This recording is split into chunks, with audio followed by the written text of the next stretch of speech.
Hi, our second week of reading Habibi, Naomi, Shihab, Nai. So this would be day 6, I think. I'm going to read a couple of chapters. The first chapter I'm going to read to you today is on page 75, if you have your book and you'd like to follow along. And the title of the chapter is The Principal Wears a Hat Pointing to the Moon. Air was grinning around them. Rafiq was going to attend the Friends Girls' School in Ramallah, even though he was a boy. The school accepted a few boys, too. It had been started by Quakers long ago and had a sunny campus with pots of geraniums lining the front steps. Leanna's mother seemed happy because the schoolyard where Rafiq would spend his recesses was surrounded by a high stone wall. She'd recently started talking about safety in a way that made Leanna jumpy. Leanna never thought about safety unless someone else brought it up, and she didn't want to think about it either. She wanted to live in an unlocked world. Poppy and Mom did some research regarding Leanna's high school education and decided she might do best at an Armenian school called St. Turkmenchaz, something like that, deep in the Armenian district of the old city. The students there were trilingual, speaking Arabic, Armenian, and English, 3 languages with completely different alphabets. Are the classes like a 3-channeled television set? What will I do when they're on the other channels? Will they think I'm a dunce for speaking only English? Leanna and Poppy went into town for the interview with the headmaster. They entered a huge iron door that led into the Armenian sector of the old city and wandered the curling streets as if they were in a maze. The streets were unevenly paved, and Leanna kept tripping. Poppy paused to gaze around them, saying, "I haven't been on these streets since I was a boy." An old man sold roasted peanuts on a counter. When Poppy asked him in Arabic for the school, he pointed to an ancient building right ahead of them. The sign over the school's door was in Armenian.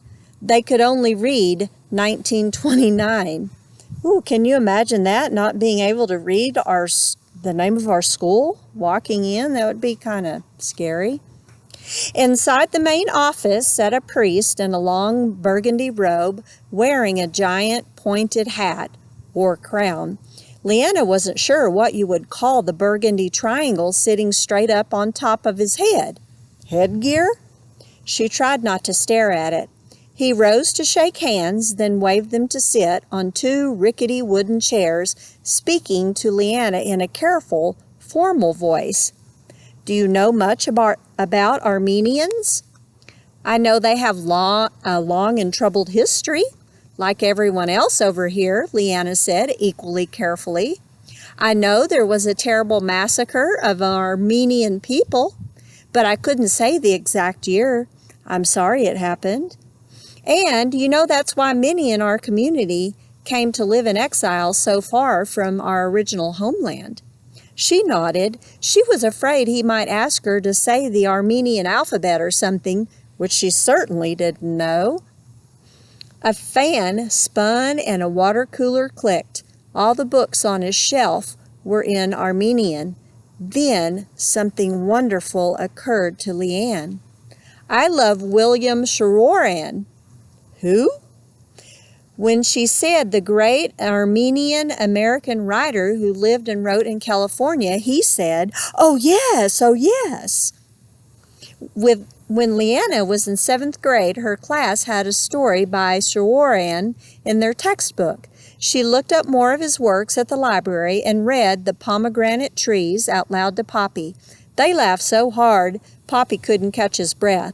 He lay down on the floor laughing, absolutely overcome. Later, he said the wacky conversations in the story reminded him of his own family. Leanna leaned toward the priest, suddenly inspired. "I feel very close to what I know of Armenian culture through Sharoran's stories and look forward to learning even more." That's when the air in the room changed. The priest leaned forward too. His hat slipped a little. So you are interested in our culture? Absolutely. Above their heads, invisible angels started clapping. The priest enrolled her, though she wasn't even 1/4 or 1/8 Armenian.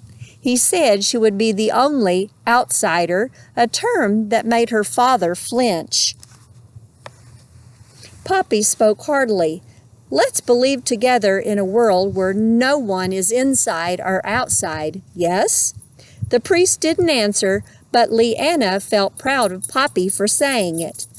Shaking hands again, the priest noticed the plain silver ring, her gift from Claire, on Leanna's finger and said, I'm sorry, but you will note when you read our handbook that rings are not allowed in our school. Why is that? Leanna asked. Distraction. Poppy gave her side a meaningful poke that translated, ask no more. Walking back through the narrow, winding streets to find their car, Poppy said, Great idea you had, bringing up Shworan. Leanna said, Distraction?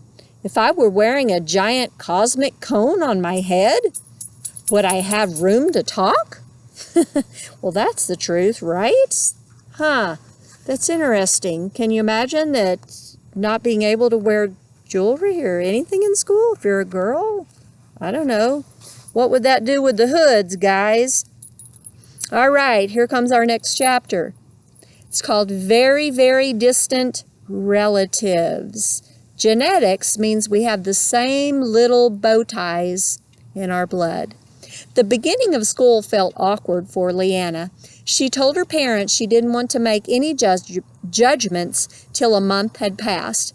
Leanna said to Rafiq, I would like to go to school with the donkeys in the field, to stand all day in the free air with an open mouth, no bells ringing. Rafiq shrugged and said, Too bad for you. Maybe you'll like it soon. He said his school was a piece of cake. One day, when Leanna returned from school by public bus, a lady she'd never seen before was sitting in their living room on the low couch. She rocked back and forth in her long blue village dress, humming to herself. Leanna nodded at her and went off to find her mother, who was in the bedroom digging through a box. Who's that lady in the living room? I don't know. She showed up this morning and hasn't left. She doesn't speak a word of English. I kept hoping Poppy would come home for lunch today and help me out. Did you call him? Poppy had worked some magic with the phone company and gotten their phone installed within a week, after all. I did. He talked to her at length, but when I got back on, he said he hadn't the foggiest idea. She claims to be his relative. Okay, hold on just a minute. So would you guys let someone in your house, or would your mom or dad or grandma or grandpa? And just let them sit in your house all day on your couch, not knowing for sure if they're a relative? So she's been sitting in there all day? All day. I tried to feed her, but she waved the food away. I think she's shy. What are you looking for? A packet of old pictures, the only ones Poppy has, to see if she might look through them and recognize people. Maybe that would give us a clue. They found the pictures in a puffy envelope, and the lady nodded for every one of them. When Rafiq came home after soccer practice, he said, Who's that? She's the sister of the lost Pharaoh, Leanna told him. Who's the lost Pharaoh? Rafiq lit a stick of incense and wandered back and forth in the hall as if conducting a ritual. Poppy finally appeared. He sat with the woman and they talked a long time. She kept gesturing with her hands, but she didn't look upset. In the kitchen, Leanna washed spinach. Rafiq had recently started cutting up onions, which their mother said was a great help to her. That really irritates me, Leanna muttered, that he does one little thing and you act so grateful. I do things every day. Poppy stepped in, shaking his head. The woman's a mystery, he said. I think she's a cousin of a cousin of a cousin who died before I was born, and no one ever remembered to tell me about him. She lives in that little village on the lip of the mountain before you get to Nablus. I've hardly spent any time there, so I don't know any of the people she keeps mentioning." "What does she want?" She wants me to buy her a dress." "What?" "It's an old custom. When someone returns from America, they buy every woman relative a bolt of cloth for making a new dress. I guess it's to signify the success the traveler has had in America." Leanna thought about the 10,000 relatives she'd already met. Everyone? Buy everyone dresses? Wouldn't that be impossible? Of course, especially if you had to buy them for people you'd never heard of before. "So what are you going to do?" "I'm going to drive her as far as Ramallah, where the fabric store is, and I'll think of something. She can take the bus to her village from there."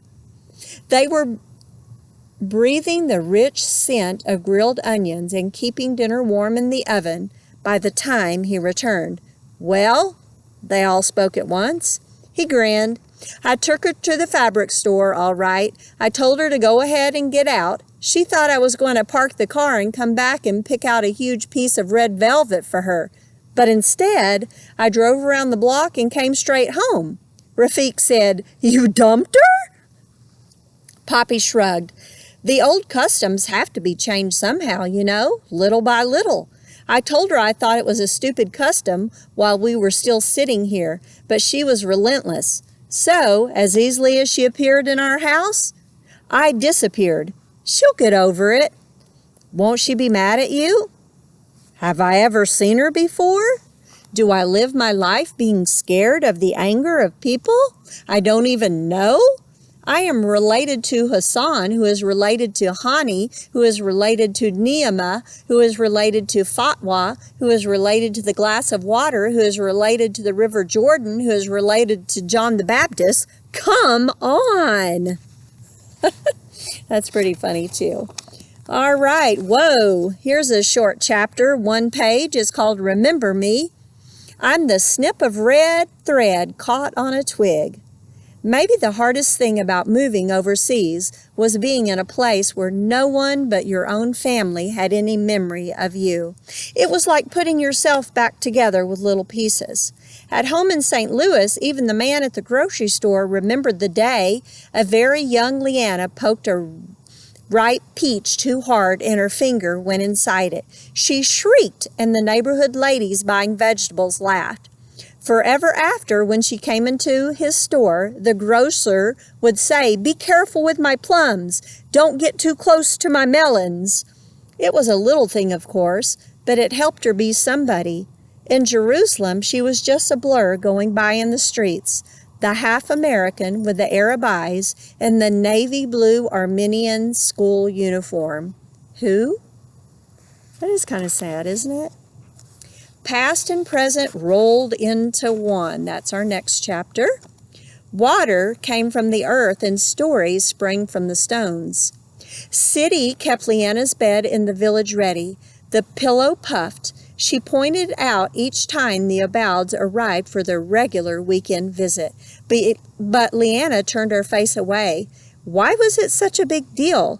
City stroked her face, saying, "Ya Habibi, Habibti," cackling like a giddy munchkin. But one Saturday morning, Leanna felt ready, as if a compass had swung round inside her and held. "I'll stay at the village," she said. She told Poppy and her mother that they could return on Sunday night and pick her up. They'd be there all Saturday afternoon themselves as usual, which relieved Leanna. If Poppy were with her, he could explain who was who, what was what. It was all a guessing game without him. Leanna put her backpack in City's corner. She had brought a collection of poems in case she had time to read, and her writing notebook, and her small troll with rhinestone eyes. City might like it. She could already tell City got excited over very little things. Rafik had disappeared with Mohammed again. Aunt Amal arrived to take Leanna's mother out to the orchards and show her the almonds and olives ripening on the branches. They carried baskets for picking herbs, oregano and mint, sumac and thyme. City mentioned Leanna and Poppy toward the mound over called the taboon, large enough to step into beside her house. She showed Leanna how to slap bread dough into flat rounds and fling them onto a hot black stone to cook. When her long dress flapped dangerously close to the flames, Leanna stooped to pull it back, but Poppy said, "She knows what she's doing." Their other relatives had modern electric bread ovens now, but City refused to touch them. She remained devoted to the old ways of doing things. She pitched Leanna another ball of dough, inviting her to try it.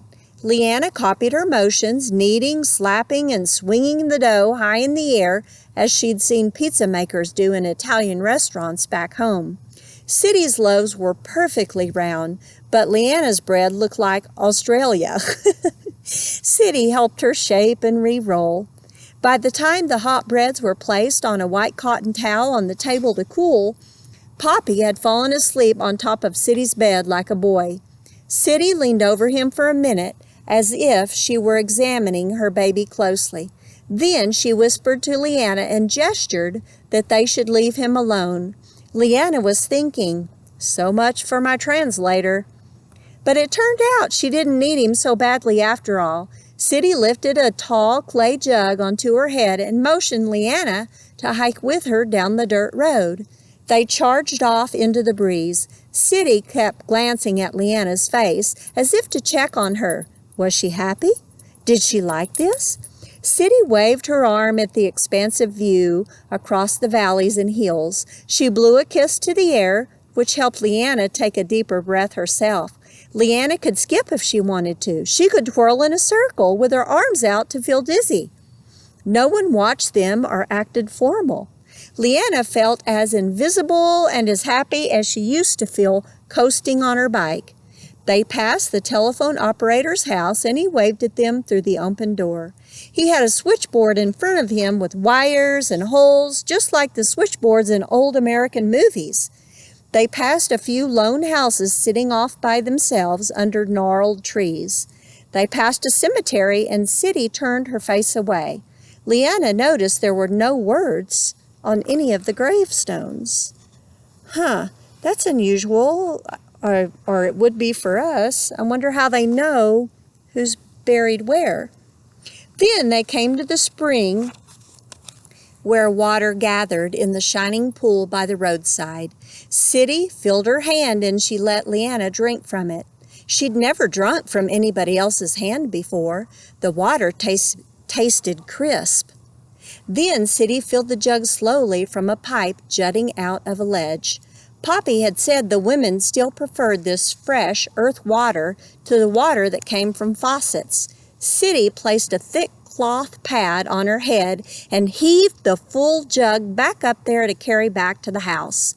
Once the jug was in place, she balanced it without using her hands, and she motioned to Leanna. Did Leanna want to try carrying it? Leanna jumped back. She couldn't even carry a peach on her head.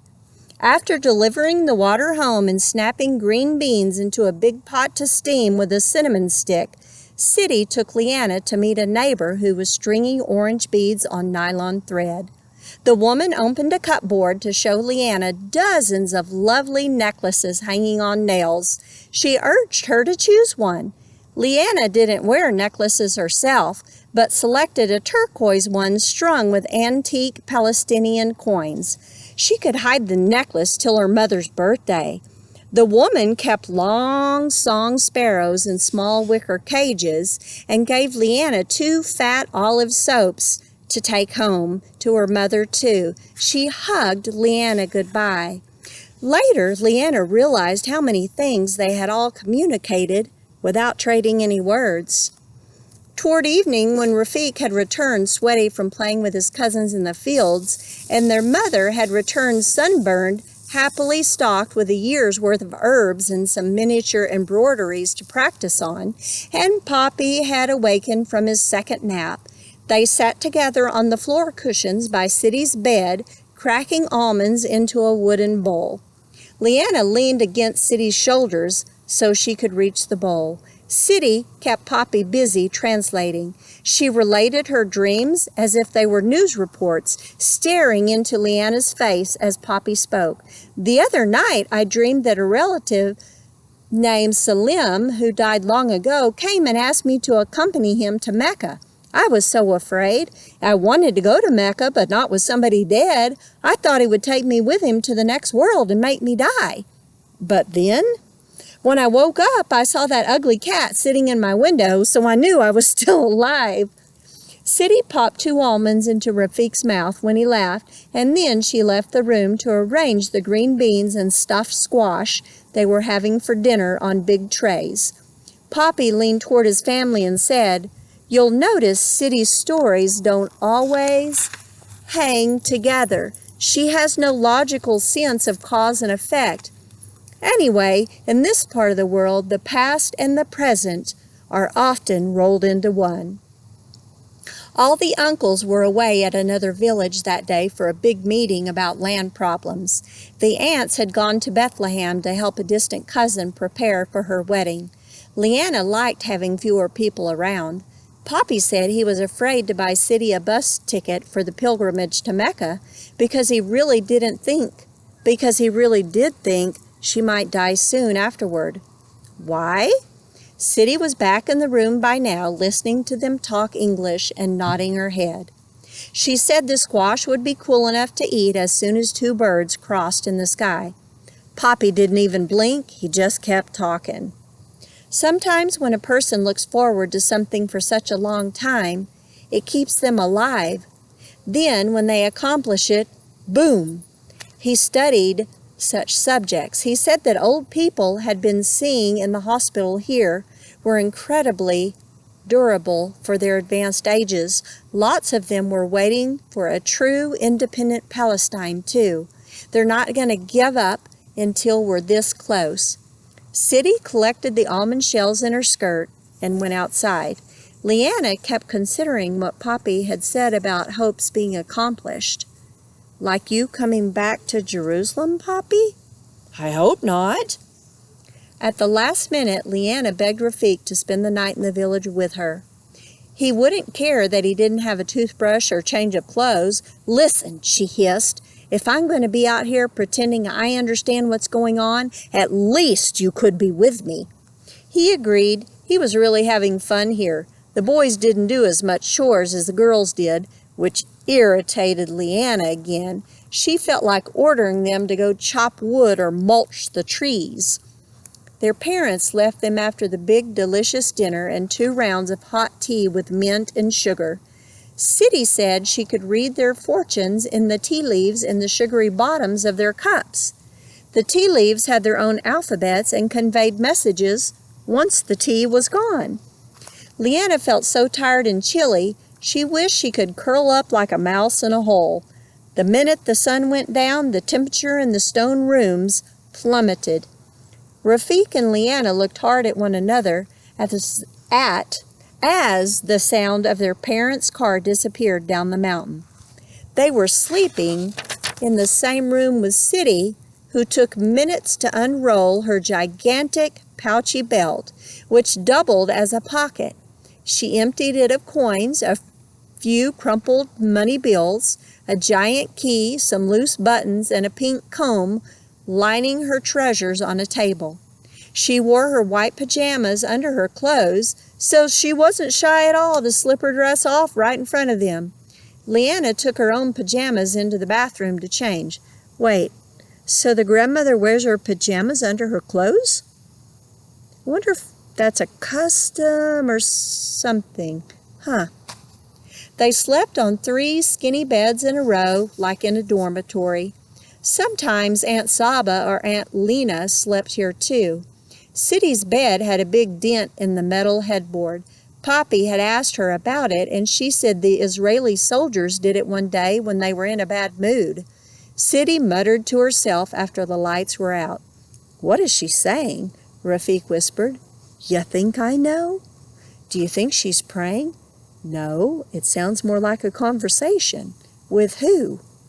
Did you know she believes in angels and dreams? Long silence. He was fading. His voice was slower. I hope she doesn't dream we're monsters.